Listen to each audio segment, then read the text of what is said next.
Une planète naine située à 4 milliards de kilomètres de la Terre fait fonctionner son propre réfrigérateur, se refroidissant uniquement grâce à la brume présente dans son ciel. Personne ne s'attendait à ce qu'un monde aussi petit et aussi froid puisse faire une chose pareille. Restez avec nous, car je vais vous expliquer ce que les scientifiques viennent de confirmer à propos de Pluton. Abonnez-vous dès maintenant. Cette chaîne décrypte les véritables découvertes spatiales sans exagération. Vous ne voulez surtout pas manquer les autres révélations du système solaire externe. Revenons au véritable début de cette histoire. Car l'histoire de Pluton est plus étrange que ce que l'on imagine généralement. En 1930, Clyde Tombaugh, un assistant de 24 ans travaillant dans un observatoire près de Flagstaff, en Arizona, se vit confier une tâche des plus fastidieuses. Il photographiait la même portion de ciel nocturne plusieurs nuits de suite, puis comparait inlassablement les plaques photographiques à la recherche d'un point lumineux ayant bougé. La plupart des nuits furent infructueuses. Puis, sur une plaque, en février de cette année-là, quelque chose bougea. Un minuscule point s'était déplacé sur un fond d'étoiles fixes. Ce point devint Pluton. Pendant près d'un siècle, elle conserva le titre de 9e planète de notre système solaire, bien qu'elle fût si éloignée et si petite que les astronomes ne pouvaient que spéculer sur son apparence réelle vue de près. En 2006, l'Union astronomique internationale a procédé à un vote et a officiellement reclassé Pluton comme planète naine, lui retirant ainsi le titre qui l'avait rendu célèbre. Elle demeure le seul astre de l'histoire astronomique à avoir été découvert, célébré, puis officiellement exclu de la catégorie même qui le définissait. Pendant longtemps, on a cru que l'histoire s'arrêtait là. Pluton était petite, lointaine et facile à reléguer au rang de planète sans importance. Cette idée n'a pas résisté à l'épreuve des données réelles. Il est important de se rappeler à quel point nos connaissances sur Pluton étaient limitées avant même que la première sonde spatiale ne l'explore. Pendant la majeure partie du XXe siècle, même les plus grands télescopes terrestres ne pouvaient distinguer Pluton que comme une minuscule tache lumineuse floue. Les astronomes pouvaient estimer son orbite avec une précision raisonnable, car cela ne nécessitait que de suivre sa position au fil du temps. Mais sa taille, la composition de sa surface et même l'existence d'une atmosphère sont restées de véritables questions sans réponse pendant des décennies. Certaines estimations initiales ont largement surestimé sa taille, partant du principe qu'elle devait être suffisamment grande pour expliquer certains effets gravitationnels sur les orbites de Neptune et d'Uranus, effets qui se sont avérés par la suite être des erreurs de mesure et non de véritables influences de Pluton. En d'autres termes, une grande partie de ce que le public a cru savoir sur Pluton pendant des générations reposait sur des conjectures qui s'accumulaient les unes sur les autres, ce qui rend la suite d'autant plus remarquable.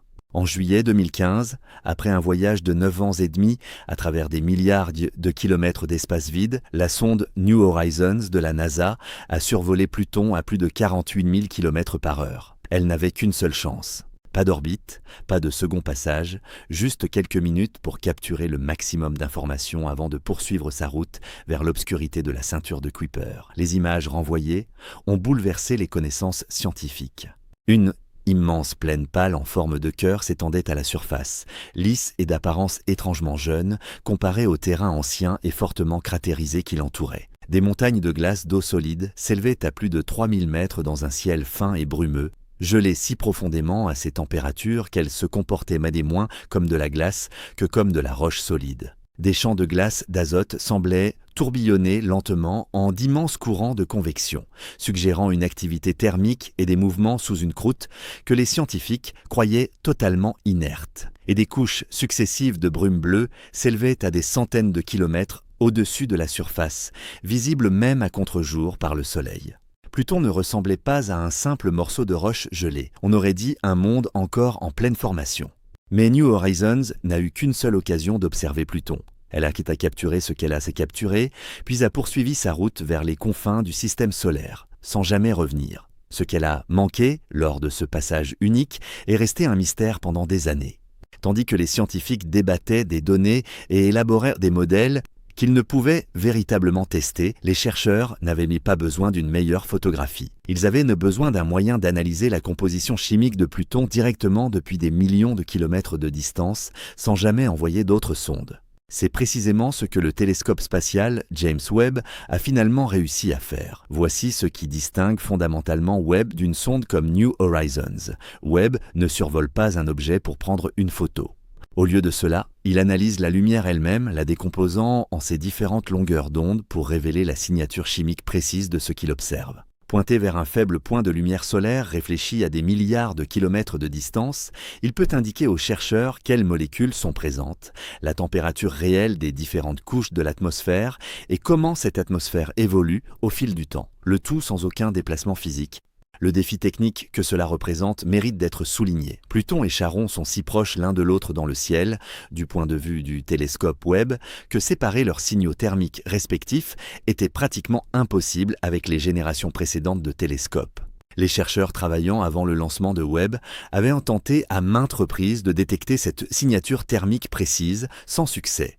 Non pas que le signal n'existât pas, mais parce que leurs instruments ne pouvaient tout simplement pas déterminer quelle part de la chaleur détectée provenait de Pluton lui-même et quelle part était influencée par Charon, situé à proximité. Le miroir beaucoup plus grand et les instruments infrarouges bien plus sensibles de Webb ont finalement résolu ce problème, permettant aux scientifiques d'isoler clairement, pour la première fois, la signature thermique propre à Pluton. À partir de 2022, une fois ces instruments entièrement calibrés et capables de distinguer le faible signal de Pluton de celui de sa grande lune voisine, Webb a concentré ses efforts sur Pluton. Et ce qui en est ressorti au fil des années n'est pas seulement une image plus belle. On s'est rapproché d'un diagnostic complet, révélant un ensemble de comportements si inhabituels que les chercheurs cherchent encore à expliquer certains d'entre eux.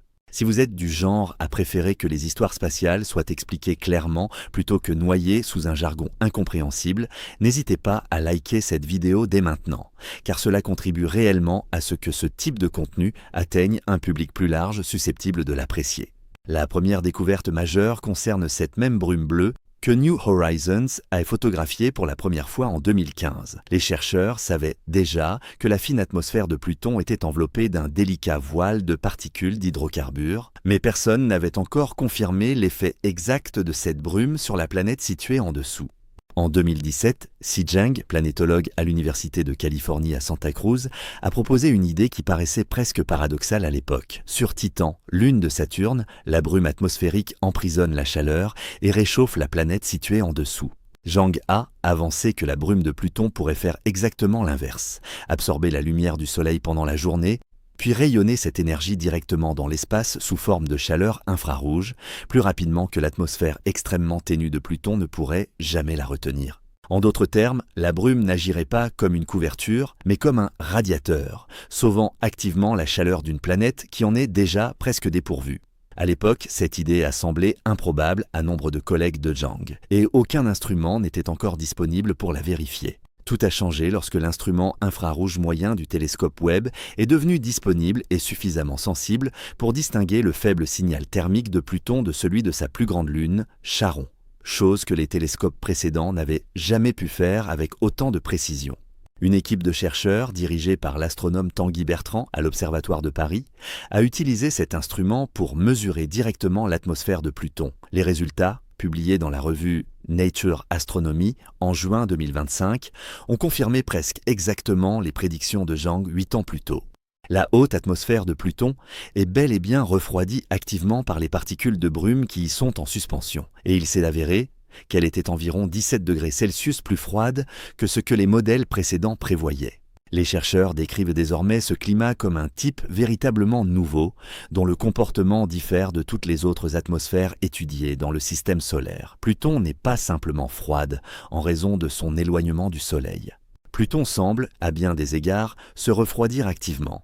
Et les scientifiques cherchent encore à déterminer la portée réelle de cette découverte, notamment si des brumes similaires pourraient discrètement influencer le climat d'autres mondes brumeux lointains comme Triton, la lune de Neptune, ou même donner un aperçu de ce à quoi l'atmosphère terrestre pouvait ressembler il y a des milliards d'années, bien avant que l'oxygène ne s'accumule dans notre ciel.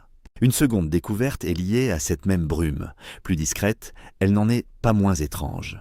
Même le faible rayon de soleil qui atteint Pluton suffit à dissocier les molécules de méthane présentes dans sa haute atmosphère. Ces fragments ne disparaissent pas.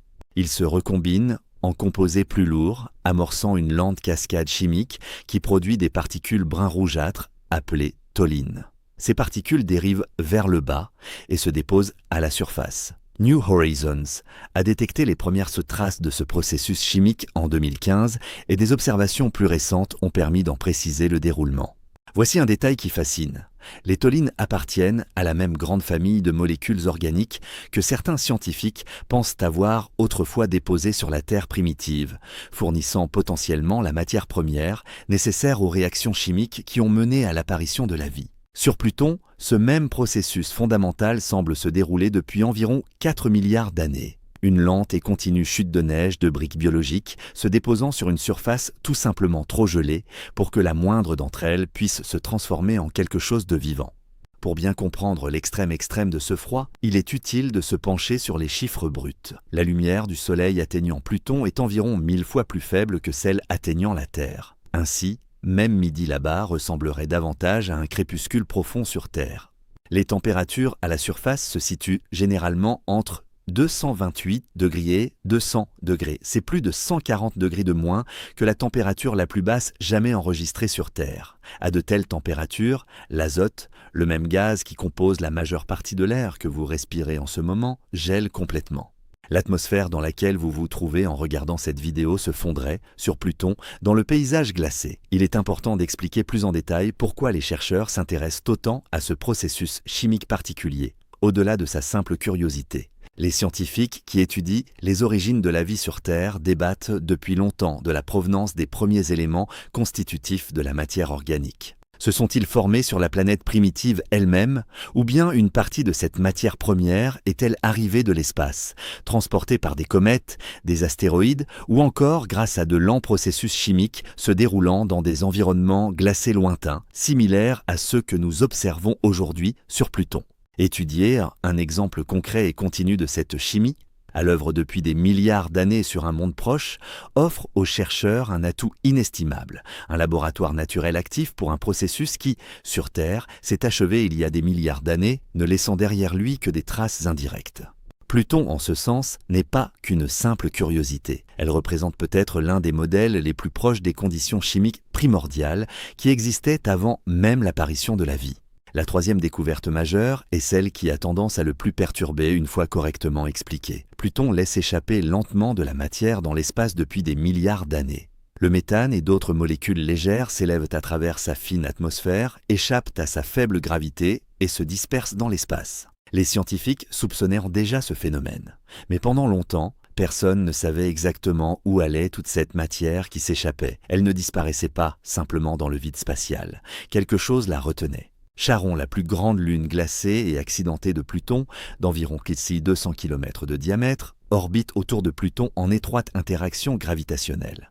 La majeure partie de la surface de Charon est composée de glace d'eau assez banale, ancienne et fortement cratérisée, à l'exception de ses pôles, teintés d'un brun rougeâtre profond et caractéristique, plus sombre que tout ce que l'on peut observer sur la Lune. Pendant des années, les chercheurs ont soupçonné un lien entre cette coloration et la matière qui s'échappait de Pluton, mais ils ne disposaient pas des outils nécessaires pour le confirmer directement. Le mécanisme à l'origine de ce phénomène est étroitement lié aux saisons extrêmement lentes et longues de Charon. Du fait de l'inclinaison de son orbite autour de Pluton, sa région polaire nord reste plongée dans l'obscurité totale pendant plusieurs décennies, privée de toute lumière solaire.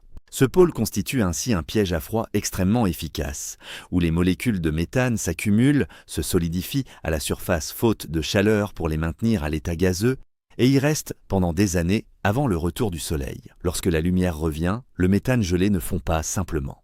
Au contraire, les rayonnements ultraviolets et cosmiques brisent les molécules gelées et réassemblent les fragments en composés rougeâtres plus lourds et plus complexes, fixant ainsi définitivement cette couleur sombre au lieu de la laisser s'évaporer dans l'espace. Des recherches antérieures, dont une étude de 2016 largement citée, ont montré que le méthane s'échappant de l'atmosphère de Pluton dérive sur les quelques 19 000 km d'espace séparant les deux planètes et capturé par la gravité de Charon, se condense sur sa surface polaire froide, puis est décomposé par la lumière solaire et le rayonnement cosmique en composés organiques lourds similaires à ceux qui colorent la surface de Pluton. En somme, deux mondes liés par un lent et continu échange d'atmosphère et de couleurs qui se déroulent apparemment discrètement depuis bien avant que l'un ou l'autre ne soit nommé. Charon réservait encore une surprise. En octobre 2024, Une équipe dirigée par la chercheuse Sylvia Protopapa du Southwest Research Institute a utilisé les données du télescope Webb pour confirmer la présence de dioxyde de carbone, le même gaz que nous expirons à chaque fois, et de peroxyde d'hydrogène, le même composé parfois utilisé pour désinfecter les plaies, directement congelé à la surface de Charon. D'après l'étude publiée, le dioxyde de carbone provient très probablement de matériaux souterrains mis au jour par des cratères d'impact, tandis que le peroxyde d'hydrogène semble s'être formé au fil des années sous l'effet des radiations qui ont transformé la glace d'eau de Charon. Les chercheurs ont noté que cette combinaison spécifique de composés chimiques congelés n'avait jamais été observée auparavant sur Charon, ajoutant une nouvelle dimension à la complexité chimique de cette lune, bien plus grande que ne le laissait supposer son apparence glacée. Si vous avez trouvé cela aussi étrange et fascinant que moi lors de mes recherches, n'hésitez pas à laisser un commentaire pour me le faire savoir, car cela m'aide vraiment à déterminer quels autres sujets nos spatiaux méritent d'être traités ensuite. Imaginez un instant ce que ce serait de se tenir à la surface de Pluton, car il est presque impossible d'en concevoir les détails autrement. Le Soleil serait toujours visible, mais seulement comme un point lumineux extrêmement brillant, plus petit qu'une tête d'épingle à bout de bras, sans chaleur ni éblouissement significatif. Vous pourriez le regarder directement sans la moindre gêne.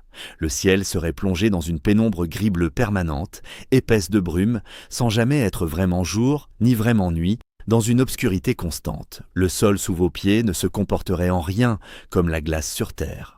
À près de 400 degrés, la glace d'eau cesse d'être glissante et se comporte comme de la roche solide, suffisamment dure pour sonner presque comme du métal lorsqu'on la frappe. L'atmosphère, environ 100 000 fois plus ténue que celle de la Terre, serait imperceptible, mais le froid extrême vous atteindrait et gèlerait la peau exposée presque instantanément, bien avant que la ténue atmosphère elle-même ne devienne un danger immédiat. Et au-dessus de vous, immobile au même endroit dans le ciel, Charon resterait là, immobile. Ces deux mondes sont suffisamment proches en taille pour ne pas orbiter l'un autour de l'autre comme la Terre autour de sa Lune. Ils gravitent plutôt autour d'un point commun dans l'espace vide qui les sépare, si étroitement liés que chacun présente toujours exactement la même face à l'autre, un face-à-face silencieux qui dure depuis des milliards d'années. La surface elle-même recèle ses propres mystères. Dans une région que les chercheurs ont nommée Tartarus Dorsa, la sonde New Horizons a photographié un phénomène qu'aucun autre engin spatial n'avait jamais documenté ailleurs dans le système solaire. De hautes rangées de lames de glace dentelées, certaines atteignant plus de 450 mètres de hauteur, composées de méthane gelé et disposées en longues crêtes parallèles. Des formations similaires, mais bien plus petites, existent sur Terre dans certains déserts d'altitude où elles sont appelées pénitents et dépassent rarement la taille d'un être humain. Les scientifiques pensent que ces formations terrestres se forment par un lent processus où la lumière du Soleil provoque une fonte et une sublimation inégale à la surface de la glace, creusant des sections plus hautes, tandis que les zones plus basses s'érodent plus rapidement, sculptant progressivement la glace en fines crêtes en forme de lame. Sur Pluton, ce même processus fondamental semble s'être déroulé à une échelle beaucoup plus grande et sur une période beaucoup plus longue, avec du méthane gelé au lieu d'eau gelée. Une analyse de 2025 des données originales de New Horizons suggère que ces imposantes lames de glace pourraient recouvrir jusqu'à 60% de l'équateur de Pluton, formant un anneau complet de terrain gelé et déchiqueté autour de la planète naine. Ailleurs, une vaste région sombre, de la taille de l'Alaska, s'étend de part et d'autre de l'équateur. D'un noir rougeâtre profond, elle est le siège de l'accumulation, pendant des milliards d'années, de particules organiques de tholline sur certains des terrains les plus anciens et les plus exposés de la planète. Au sud de cette fameuse plaine pâle en forme de cœur, deux énormes pics isolés émergent du paysage environnant, et les chercheurs ne parviennent toujours pas à les expliquer pleinement. L'un culmine à environ 4000 mètres. L'autre pourrait atteindre près de 6000 mètres, avec une base suffisamment large pour rivaliser avec certains des plus grands volcans terrestres.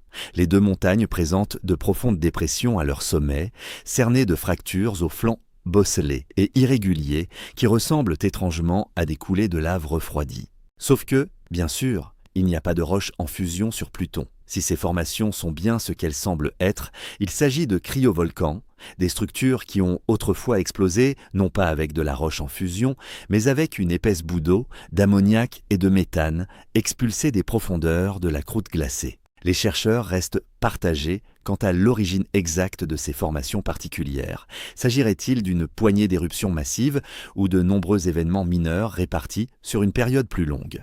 Les deux interprétations convergent vers une même conclusion troublante. À un moment donné de l'histoire géologique relativement récente de Pluton, une température suffisamment élevée sous la couche de glace a permis à de la matière liquide de remonter jusqu'à la surface. Cette chaleur interne est à l'origine d'une des hypothèses les plus controversées concernant Pluton, l'existence possible d'un océan caché à environ 160 km sous la surface, maintenu à l'état liquide par la lente désintégration radioactive d'éléments présents dans le noyau rocheux de Pluton. La preuve de cette hypothèse n'est pas une photographie, mais une configuration particulière. Des fissures et des crêtes à la surface s'alignent de façon à correspondre à ce que l'on attendrait d'une couche d'eau liquide souterraine se déplaçant lentement sous la croûte.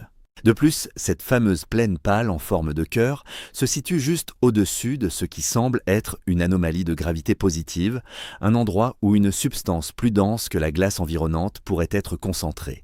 Il est important d'expliquer pourquoi les scientifiques trouvent l'hypothèse d'un océan enfoui aussi convaincante, même sans preuve directe. Des océans cachés similaires sont déjà fortement suspectés sous la surface glacée d'Europe, l'une des grandes lunes de Jupiter, et d'Encelade, l'une des plus petites lunes de Saturne. Ces deux lunes présentent des signes de leur présence en surface bien plus évidents, notamment des geysers de vapeur d'eau jaillissant directement dans l'espace pour Encelade. Si un corps aussi petit et aussi froid que Pluton s'avérait receler un océan similaire, cela suggérerait que les océans enfouis pourraient être une caractéristique bien plus répandue des mondes glacés du système solaire externe que les scientifiques ne le pensaient jusqu'à présent, plutôt qu'une rare exception limitée à quelques lunes plus grandes et plus étudiées, plus proches du Soleil. Si cet océan existe réellement, il est probablement là depuis des milliards d'années, totalement isolé du Soleil et des radiations, alimenté seulement sporadiquement par des hydrocarbures s'infiltrant à travers les fissures de la glace sous-jacente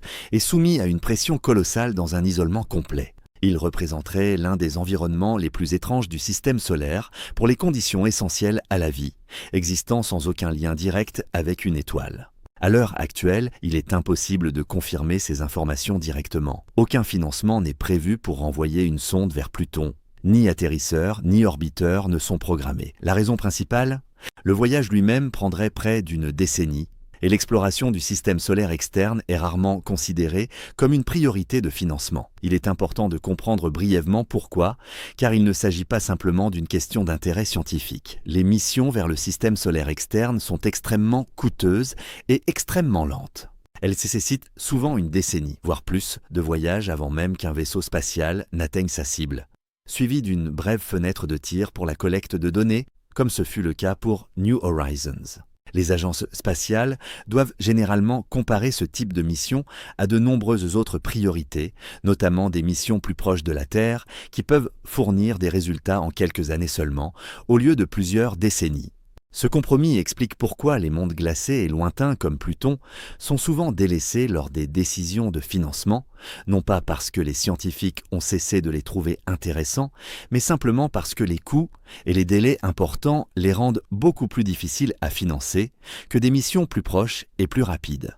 Pour le moment, Webb reste notre seul outil opérationnel, effectuant discrètement des relevés tous les quelques mois lorsque Pluton réapparaît dans son champ de vision, ajoutant à chaque fois un nouveau point de données et rendant presque toujours le tableau d'ensemble plus étrange qu'auparavant.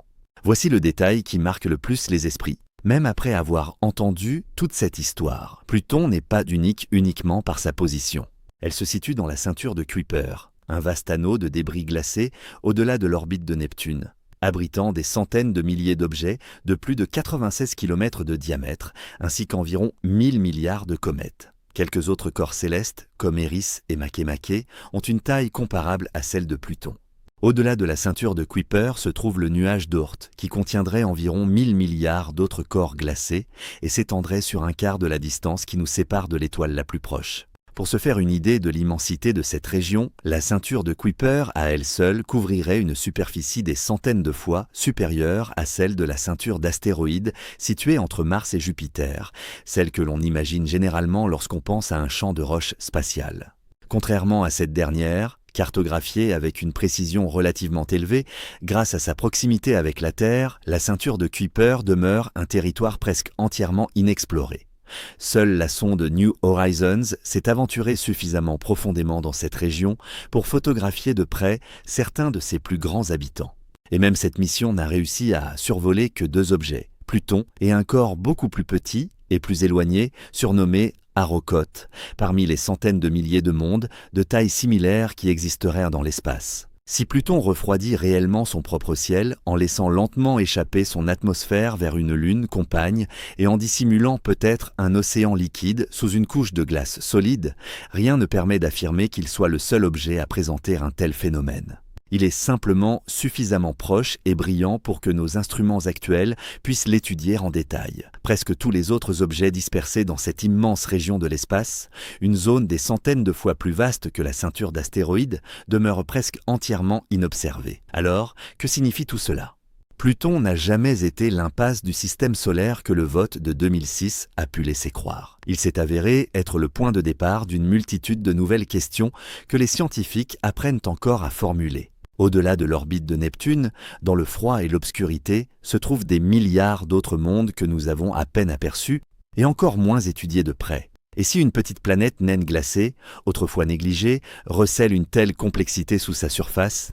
Il est légitime de se demander ce que peuvent bien cacher tous ces autres mondes lointains. Si vous souhaitez voir davantage d'articles comme celui-ci, basés sur des recherches publiées et non sur des titres sensationnalistes, abonnez-vous à cette chaîne et activez les notifications. En effet, le télescope Webb continue d'observer Pluton tous les quelques mois et il est fort probable que les prochaines données apportent une pièce vraiment étrange à ce puzzle. Merci d'avoir regardé et à bientôt.